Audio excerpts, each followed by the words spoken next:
Hello and welcome. This is Penny Sansevieri with Author Marketing Experts. Thanks for joining me today. We are going to talk about Google Alerts, which is a great system, and I'm always surprised at how many people don't know about Google Alerts. So I thought we would take a moment today just to step you through setting them up. So Google Alerts, you can see right here the top search results, google.com/alerts, takes you right over to a little setup. And I am logged into a Gmail account that I use for Google Alerts, which you'll see down here. But you can log into any account that you want and set up Google Alerts to go into your regular email box. Of course, with Gmail, it's always easier. And one of the things that I always recommend is that you set up a special email account for things like newsletters and Google Alerts. That way, it stays out of your inbox.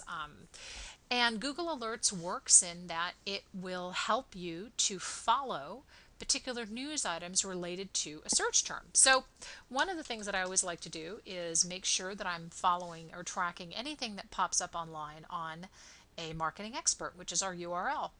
And the results that I want are everything. You can go to news, blogs, video, discussion, or books, but I want to follow everything. How often? Once a day.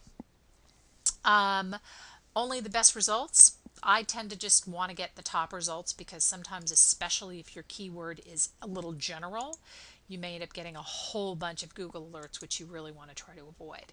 And then deliver to, and then you just hit create alert, and there's your Google alert right there. You can create as many alerts as you want. I also want one on my name, and I do put that in quotes to make sure that it's not just pulling up everything on Penny or everything on Sansevieri. If you have a common name, you may end up getting, you may end up having to use your middle initial, or you may end up getting a lot of results if you're not using your middle initial in anything. You may end up getting a lot of different results for depending on what's going on online with whoever else has your name. You can also look up keywords, as I pointed out. So I want to look at everything on self-publishing. So now I have 3 Google alerts, and what happens is that every day, once a day, I'll get an email if there's a news item on it, and it'll give me a little snippet of the news story and a link so that I can follow it.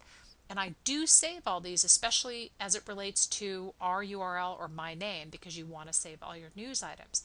But Google Alerts is a terrific and tremendous system to help you keep track of things in your industry, mentions of your name, your book title, your URL, and you should also look at doing your blog address too, even if it's attached to your website, because sometimes people will reference your blog URL and not always reference just your standard URL. And sometimes Google Alerts will pick up fragments of words, but most of the time it'll pick up whole words only.